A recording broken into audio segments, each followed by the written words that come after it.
우리 은혜 받으실 하나님의 말씀은 야고보서 2장 우리 8절에서 13절 말씀입니다. 신약성경 572페이지 야고보서 2장 8절에서 13절의 말씀 교독하겠습니다. 너희가 만일 성경에 기록된 대로 너의 이웃 사랑하기를 너의 몸과 같이 하라 하신 최고의 법을 지키면 잘하는 것 이거니와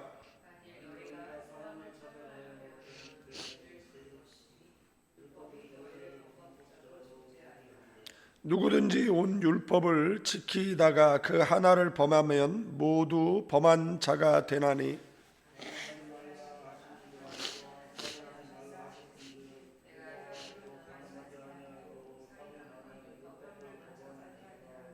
너희는 자유의 율법대로 심판받을 자처럼 말도 하고 행하기도 하라.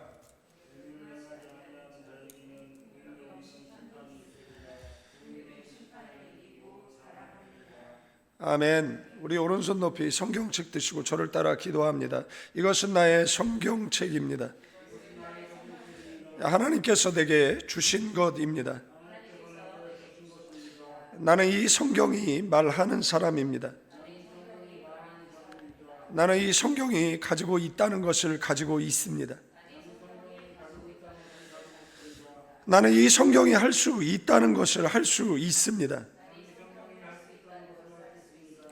오늘 설교자를 통하여 하나님의 말씀을 듣는데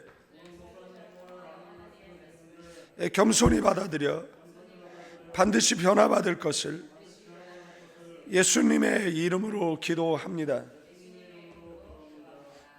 아멘. 야고보 장로는 우리에게 참된 믿음은 반드시 행함으로 드러나야 한다라는 것을 강조하고 있습니다. 믿음이 있다라는 것을 내가 믿음이 있다라고 말한다라고 해서 믿음이 있는 것이 아니라 믿음 있는 것은 행동으로 나타나게 되어져 있고 행동을 속일지라도 우리의 심령을 감찰하시는 하나님은 우리의 믿음을 아시는 줄로 믿습니다. 여러분들이 믿음 없는 사람이 아니라 믿음 있는 사람 되어지기를 주님의 이름으로 축원드리겠습니다. 그 믿음이 삶으로 드러나야 성경은 진짜 믿음이라 말씀하고 오늘 본문은 어제에 이어서 특별히 차별이라는 문제를 다루고 있다라는 겁니다. 겉모습이나 아니면 그 사람의 형편, 상황 보고 이렇게 판단하는 것, 이것이 차별이다라는 것. 이 차별이 오늘 야고보 장로는 말하기를 이것은 죄라고 분명히 지적하고 있다라는 것 우리가 보게 되어집니다. 이 직장 내에서도 물론 이제 학벌이라든지 출신자 그 출신지에 따라서 차별하는 경우가 어제 오늘의 일이 아니잖아요. 능력이 서로 같음에도 불구하고 한 사람은 좋은 대학을 나왔고 한 사람은 지방에 있는 대학을 나왔다라고 해서 좋은 대학 나온 사람을 팀장으로 세우고 지방 대학 나왔다라는 이유로 업무에서 배제시키는 그런 경우들이 직장 내의 그 차별 이렇게 볼 수가 있잖아요. 그래서 그로 인해서 상대적 박탈감이라든지 업무에 대한 의욕 저하라든지 조직에 대한 불신이라든지 사회 전체에 대한 그런 어떤 공정성, 신뢰를 하락시킬 수 있다라는 것은 사회적 병폐고 늘 유수해서 보는 세상도 차별하지 말라라고 이야기하고 있다라는 겁니다. 이것이 가져올 수 있는 문제가 있기 때문에 성경은 차별하지 말라라고 이미 2000년 전에 말씀을 통해서 기록하고 있다라는 겁니다. 뭐 여성에 대한 차별도 있죠. 여성만이라는 이유로 여자는 뭐 리더십이 부족할 것이다라는 그 편견, 뭐 선입견, 그래서 중요한 의사 결정에서 뭐 제외시키는 경우도 보게 되어집니다. 뭐 같은 업무를 하는데도 불구하고 뭐 임금을 낮게 책정한다든지, 그래서 이거 직업적으로 어떤 성취를 제한하고, 그리고 능력 발휘할 수 있는 뭐 기회를 감소시키고, 반복되는 그런 그 사회적 그런 문제들을 우리는 유수를 통해서 늘 보게 되어 진다라는 사실입니다.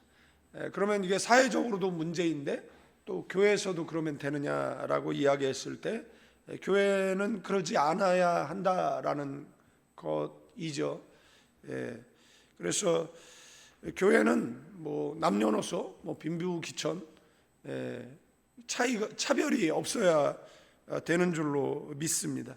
뭐 좋은 옷을 입고 뭐 잘 사는 것처럼 보이면 뭐 교회에 상석에 앉히고, 뭐 그렇게 보이지 않으면 뭐 아는 척도 안 한다라고 이야기하면 교회가 말씀대로 사는 교회의 모습은 아니다라는 것이고, 야고보 장로는 그것이 죄라고 이야기하고 있어요. 뭐 십계명 가운데 간음과 살인이 우리가 생각하기에도 큰 죄인데, 나는 살인을 하지 않았다, 그러나 간음을 했으면 그것도 율법을 어긴 것이다라는 거죠. 그런 이 차별도 율법을 어기는 그에 동등한 뭐 죄다라고 이야기를 하고 있는 것을 이제 보게 되어지는 것이고, 이 8절 말씀에 보면 너희가 만일 성경에 기록된 대로 내 이웃을 사랑하기를 내 몸과 같이 하라 하신 최고의 법을 지키면 잘하는 것이니라. 여기서 말하는 최고의 법이 무슨 의미를 갖고 있느냐라면 왕의 법이라는 겁니다. 최고의 법이 왕의 법. 그럼 여기서 말하는 왕은 누구냐라고 이야기했을 때 이것은 하나님을 상징하거든요. 그러니까 하나님의 법이다라는 거죠. 최고의 법은 하나님의 법이다라는 겁니다. 그래서 야고보 장로는 내 이웃을 너의 몸과 같이 사랑하라. 그러면 이웃을 몸과 같이 사랑한다라는 것은 자기를 사랑하지 않는 사람은 이웃을 사랑할 자격도 없는 것일 수 있죠. 여러분들이 여러분의 건강을 돌보지 않고 여러분의 영혼의 건강도 돌보지 않는다라고 생각을 해보십시오. 영혼이 이단에 빠지는 사람들의 특징이 뭐겠습니까? 자신의 영혼에 대한 건강을 돌보지 않잖아요. 인간 교주를 따르는 것이잖아요. 제가 지난 금요일 날인가 뭐 어떤 이단 교회 이야기 했잖아요. 헐리우드 조명 갖다가 빛을 쏘는 거죠. 강대상에 있는 사람을 빛을 쏘는 겁니다. 이렇게 빛을. 그러면 이 빛이 우리 몸에 올 때는 보이거든요. 그런데 헐리우드 조명은 안 보여요. 되게 비싼 조명을 갖다가 저기서 쏘는 거죠. 그래서 뭘 하는 거냐면 기적을 조작하는 겁니다. 거짓 간증을 만들어내고, 그래서 교회가 전체적 사기 행각을 벌이는 것이잖아요. 여러분들 생각을 해보십시오. 제가 설교하고 있는데 갑자기 옷에서 빛이 툭 터져 나온다라고 생각을 해보십시오. 그러더니 어느 순간에 정말 제가 온몸이 빛에 쌓였다라고 생각을 해보십시오. 사람 눈에 빛이 쏜 게 보이질 않는데 막 몸에서 빛이 터져 나오니까 그 예배 현장에 앉아 있는 사람들은 신비로운 경험이잖아요. 그리고 이것이 종교 사기일 거라고 그들이 알았을까요? 모르잖아요. 그러니까 그것을 취재해 가지고 방송에 내보내겠다라고 했더니 거기 사이비 교주를 따르는 신도들이 MBC 방송국 주전원을 내려버리는, 그래서 그것이 방송되어질 때 방송이 꺼져버리는 이런 일들이 벌어졌잖아요. 결국은 그 교주는 이재록인가요? 교도소에서 비참한 죽음을 맞이하고, 그리고 그의 뭐 딸들, 뭐 지금 그 교회를 뭐 목회하고 있나 보죠. 그래서 거기 교회 뭐 그 개혁파, 그다음에 그 이재록이 따르는 그 딸들파 뭐 이렇게 거기에 한국의 유명한 목사들이 뭐 개혁파라고 해서 가서 뭐 설교하고 그죠? 이런 모습들을 보게 되는데 그 정신 나간 목사들이죠. 왜냐하면은 그 사람네들이 회개한 게 아니잖아요. 뭐 개혁파라고 해서 회개한 게 아니라 재산 싸움 하는데 한국의 그 유명한 목사들이 가가지고 그런 모습들을 보면서 느끼는 건 뭐냐면, 야, 돈이 좋긴 좋구나. 영혼이라도 팔아서 돈을 얻을 수 있다라면 저런 사이비 종교 그 가서 개혁이라는 이름 가지고 개혁이 안 되는 교회 가서 설교를 할 수 있구나라는 뭐 그런 생각을 가져보는 거죠. 말씀드렸던 것처럼 여러분들 어떤 영혼이 우리를 지옥으로 끌고 갈 수 있다라는 것을 기억하시고, 늘 말씀드리지만 진리 가운데 서 있으세요. 늘 성경 들고 하잖아요. 성경 읽으셔야 돼. 그래야 영을 분별합니다. 체험이요? 여러분들이 들었으니까, 여러분들이 봤으니까 성경에 나오잖아요. 주님의 이름으로 어떤 일들을 행하고 주님 앞에 섰는데 주님께서 뭐라고 그래요? 난 너를 모른다, 이 불법을 행하는 자라고 이야기하는 내용을 우리는 성경에서 보게 되잖아요. 그래서 신앙은요, 밸런스를 꼭 이루셔야 됩니다. 지식이 있어야 돼요. 아멘. 그 다음에 체험이 있어야 됩니다. 체험은 지식을 기반해야 됩니다. 아멘. 네. 그러니까 이 밸런스 균형, 제가 말씀드렸잖아요. 옛날 사람들은 체험이 많아요. 네. 지금 사람들은 지식이 많아요. 네. 지식은 많은데 하나님을 체험한 경험이 없고, 체험은 많은데 성경적 지식이 없으니까 귀신 역사를 뭐 하나님의 역사로 착각하고 있는, 그러니까 그 종교 사기에 현혹되고 그것이 잘못됐다라고 한 번도 의심하지 않고, 자기 교회 목사는 뭐 핍박받는 메시아라고 생각하다가 허망해지는 거잖아요. 인생을 바치고 뭐 시간을 보냈는데 나중에 보니까 사이비에 빠져 있었다라는 것을 깨달았을 때, 그들이 현실을 자각하고 그 다음에 진리 가운데로 올 수 있느냐라고 이야기했을 때 그게 굉장히 어렵다라는 것을 이제 말씀을 드리는 거예요. 그래서 이웃을 내 몸과 같이 사랑하라는 건 뭐예요? 왕의 법. 이 왕의 법은 바로 하나님의 법이라는 겁니다. 그 법은 뭐냐라면 사람을 외모로 차별하지 말라라는 겁니다. 뭘로 대하라는 거죠? 사랑으로 대하라는 것. 우리는 뭐 가족이잖아요.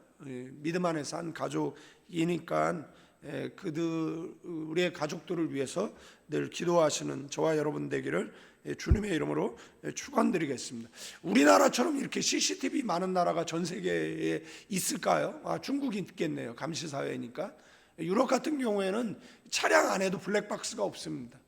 사고가 났을 때 블랙박스 제출했다가 오히려 인권 침해라고 고발당할 수 있다라는 겁니다. 그래서 뭐 CCTV라든지 이런 것들이 잘 없어요.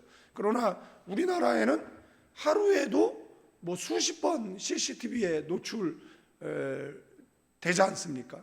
그러니까 사람들이 그 실제 준법 정신이 강해서라기보다는 누군가 지켜보고 있고, 그리고 위반했을 때 그 벌금 그 고지서가 날라오잖아요. 그러니까 사람들이 얼마나 질서 잘 지키고 뭐 30km, 뭐 50km, 80km, 100km 속도 넘지 않으려고 굉장히 주의하잖아요. 그런데 하나님께서 우리를 보고 계실 거 아닙니까? 하나님께서 눈을 만드신 자가 보지 아니하겠느냐, 귀를 만드신 자가 듣지 아니하겠느냐라고 하나님께서 보고 계심에도 불구하고 우리가 이 왕의 법, 하나님의 법, 내 이웃을 내 몸과 같이 사랑하라는 이 법을 우리가 위반하면서 그렇게 살아갈 수는 없는 것이잖아요. 그러니까 만약에 그렇게 살아간다라면 우리가 하나님을 무시하고 있는 것이잖아요.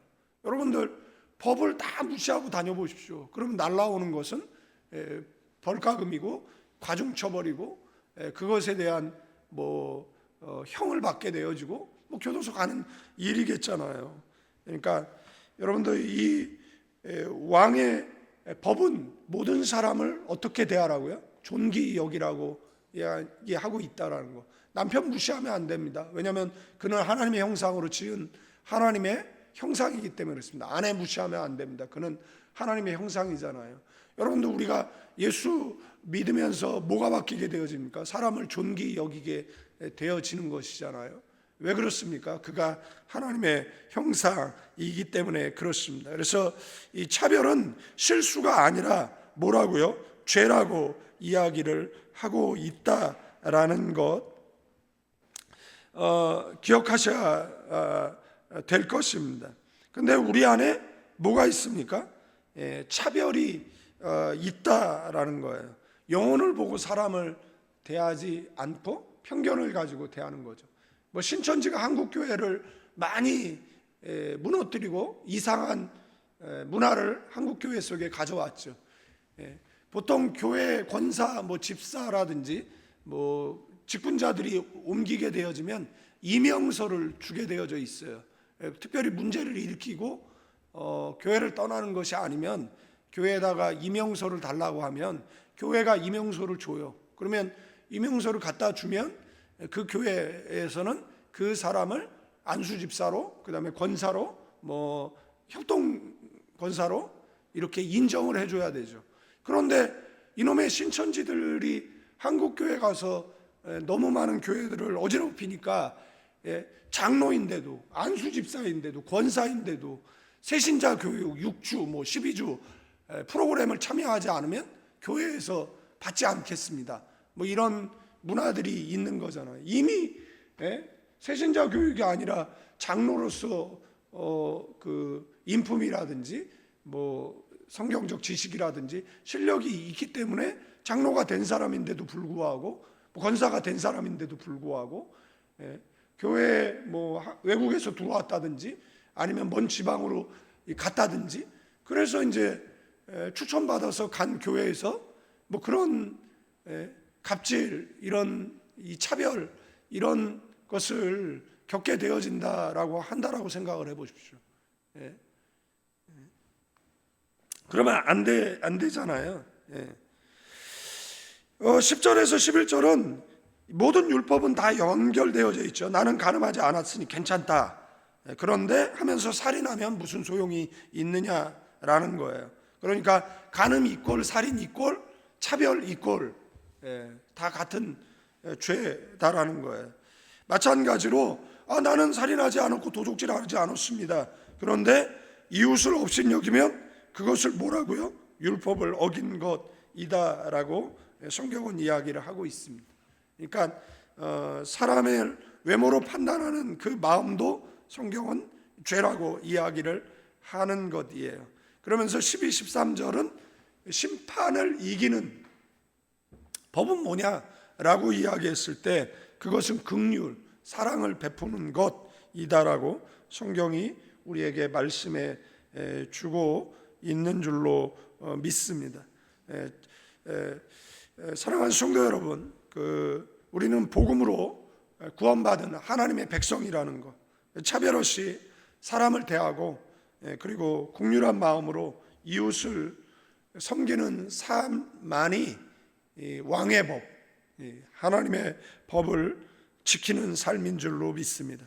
오늘 하루도 여러분들이 그리고 제가 누구를 만나든지 그 사람을 하나님의 형상대로 지음받은 존귀한 존재로 여기시고 기억하시고 가족 구성원 한 사람 한 사람이 하나님의 형상대로 지음받은 존귀인 사람이라고 무시하지 마시고 서로 아끼고 사랑하고 이 고해와 같은 세상 사랑으로 살아가시는 저와 여러분 되기를 축원드리겠습니다.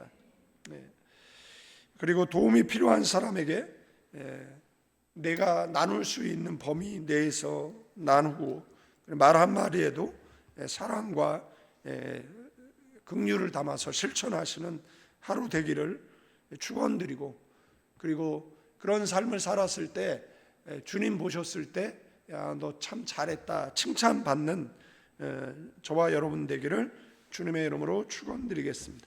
기도하시겠습니다. 거룩하시고 은혜가 풍성하신 하나님은 우리를 차별하지 않으시고 긍휼로 받아주신 은혜에 감사드리나이다.